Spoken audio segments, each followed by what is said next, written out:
In the shadowed tales of the ages, an enigmatic journey unfurls, the story of an impoverished boy's metamorphosis into the world's wealthiest sovereign. Andrew Carnegie, a living embodiment of the American dream, embodies a cryptic duality that delves into the depths of his essence.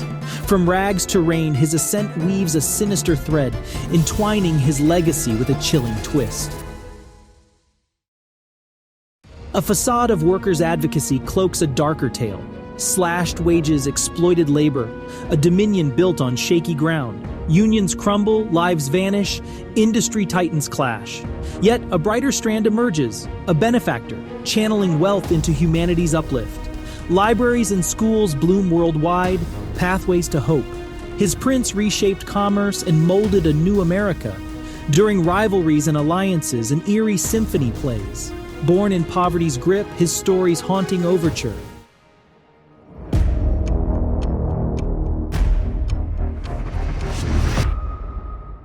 Whispers of young Andrew's origin, nestled in a dim Scottish cottage shared with another hapless family. Amidst the clatter of looms and dreams, the specter of the Industrial Revolution lurks, leaving wreckage in its wake. With a father's livelihood obliterated, the family's yearning gaze turns to a distant land of opportunity, beckoning with promises of a brighter future.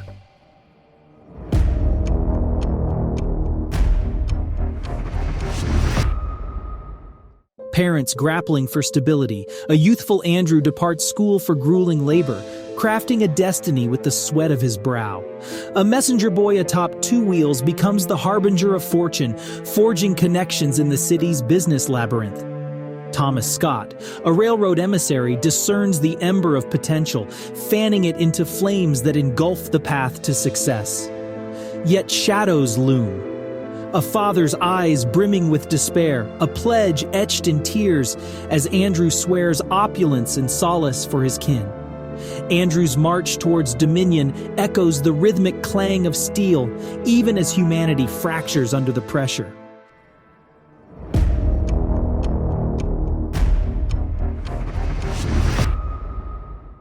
In the towering steel structures that reshaped the American skyline, a chilling turn of fate awaited Andrew Carnegie. The steel tycoon's success met a menacing halt as a relentless economic storm cast its shadow over the railroad industry. The rapid expansion of railroads had bred competition, and as the economy staggered, so did the fortunes of those dependent on the iron tracks. Steel orders plummeted, strangling Andrew's enterprise. In this turmoil, a predatory figure emerged, John D. Rockefeller, the oil magnate with an insatiable thirst for power.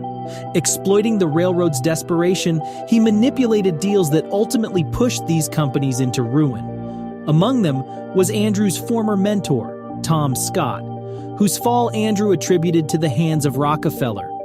A sinister rivalry brewed between the king of steel and the king of oil, driven by vengeance and ambition, their paths converging in a macabre dance.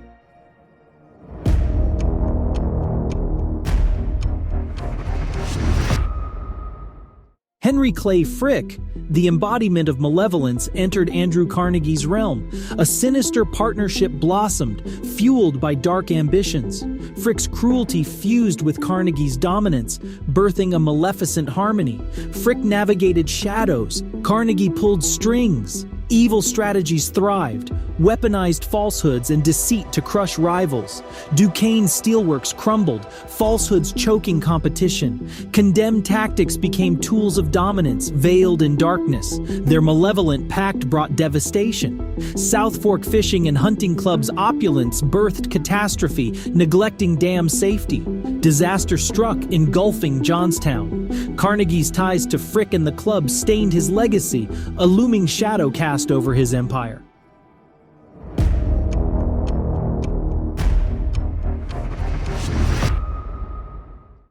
A storm of discontent gathered in the heart of Andrew Carnegie's steel empire.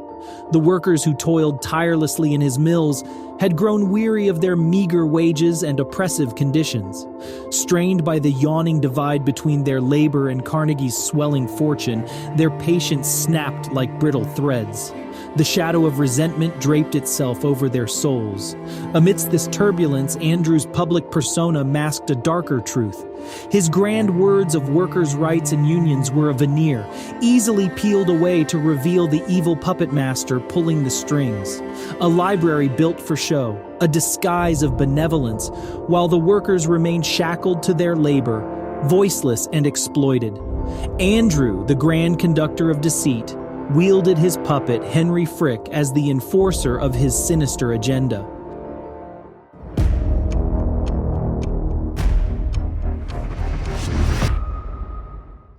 The workers united under the banner of the Amalgamated Association of Iron and Steel Workers, seeking fair wages and safer conditions. Yet Andrew's duplicity was palpable, a conflict of identities, a two-faced man standing on a precipice of contradiction.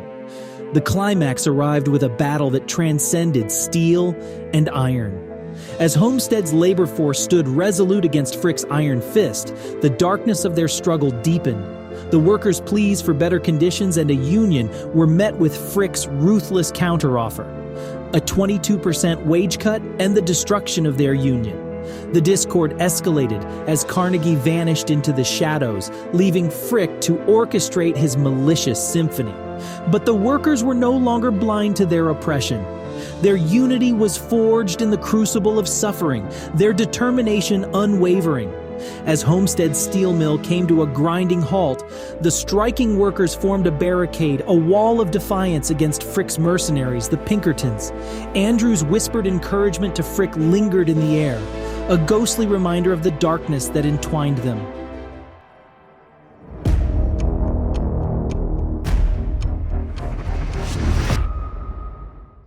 In 1892, an ominous cloud blanketed Homestead. Frick's Pinkerton agents descended, aiming to quash strikers. Workers stood firm, wielding makeshift arms, igniting a brutal clash. Gunpowder mingled with desperation as chaos painted the battlefield. Flames engulfed a train car, the water rippled with dynamite, and oil ignited. A nightmare etched in destruction. Unyielding workers faced Pinkertons, once deemed invincible, now humbled. Amid fading gunfire, dignity and justice hung in the balance. Lives were lost, and blood and industry's stench mingled. Resilient workers prevailed, a chilling testament to unwavering spirit in darkness.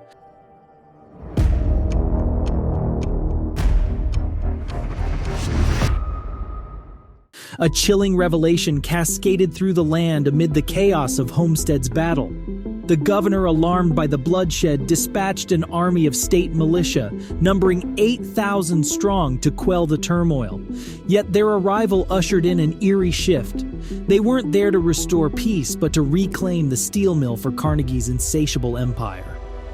The workers, already beleaguered, found themselves surrounded by an overwhelming force. They were forced to surrender their fortress, cast aside, and their dreams and livelihoods obliterated. Frick, the puppet master of agony, seized the opportunity to reopen the mill with cheaper labor, callously discarding the original workers like pawns on a twisted chessboard.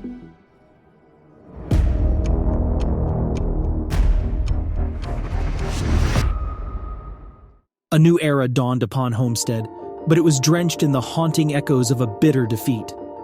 The workers, stripped of their unity and power, faced a grim reality. Their hopes shattered, their futures uncertain, and they were left with the acrid taste of betrayal. The mill that had once forged their dreams now churned out steel with the blood of their sacrifice. As the years rolled on, the legacy of Homestead's turmoil lingered, casting a dark shadow over Andrew Carnegie's reputation. The facade of his benevolence lay in ruins, his image tainted by the stain of violence. The once vocal advocate of workers' rights stood exposed as a puppeteer of suffering, a master of duplicity. His retreat to Scotland, a futile attempt to escape the storm he had ignited, proved ineffective against the tide of public outrage.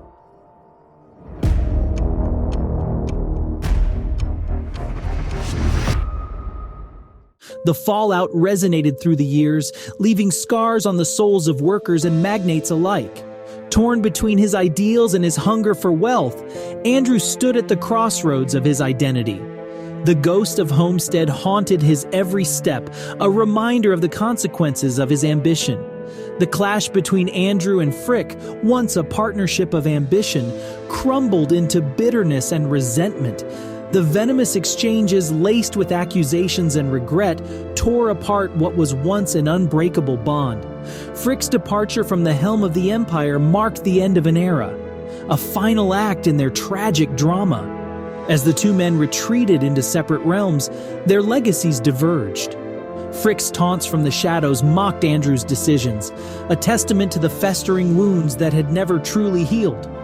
Their empire, once a symbol of steel and unity, now stood as a fractured monument to ambition unchecked.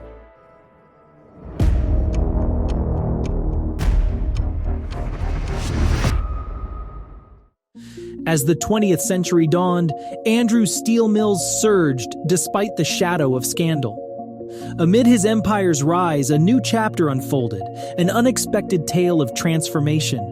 Approaching his twilight years, Andrew sought solace in familial moments, urged by his wife to shed the shackles of commerce and savor life's fleeting joys. With newfound openness, he entertained the notion of parting with his life's work. An enigma emerged in the form of John Pierpont Morgan, a financial titan who navigated the labyrinth of railroads and now cast a covetous gaze upon steel. His realm of influence grew through cunning mergers, amassing wealth while navigating a fractured industry.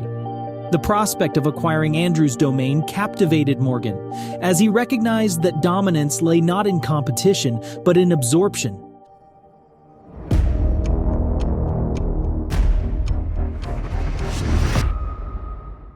The inked figures on a fateful document marked a seismic shift, a pact sealing the most fantastic deal in history. The empire born from Carnegie's toil and strife was absorbed into the tendrils of Morgan's grasp. The once mighty steel magnate, synonymous with industry, now took his leave, leaving steel to forge a new identity as U.S. Steel. A question loomed as Carnegie claimed the title of the world's richest, yet whispers of consequence echoed in the shadows.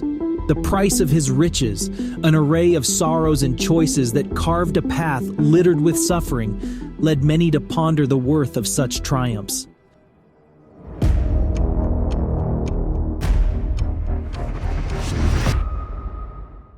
Amidst the enigma of Carnegie's legacy, the philanthropist emerged from the shadows, driven by a desire to amend the past's wrongs.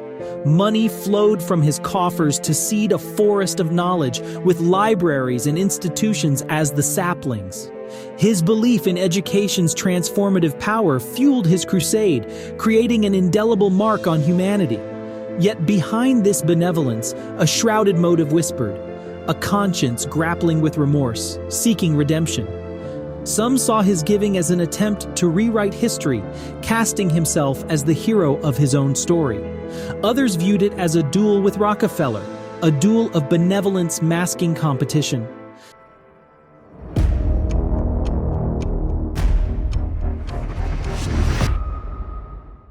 As life's final act neared its curtain fall, a peculiar tale of reconciliation unfolded. The feud-ridden past beckoned Andrew and Frick, whose rift had etched scars on their legacy. A message passed, an invitation from the abyss of time, a chance to mend the fractures that tore them apart. Frick's response, layered in bitterness and irony, resonated through the corridors of destiny, proclaiming that their feud endured even in death's realm. Thanks for joining us for the chilling tale of Andrew Carnegie. If you enjoyed this video, remember to subscribe and hit the bell icon for more captivating stories. Like, share, and stay tuned.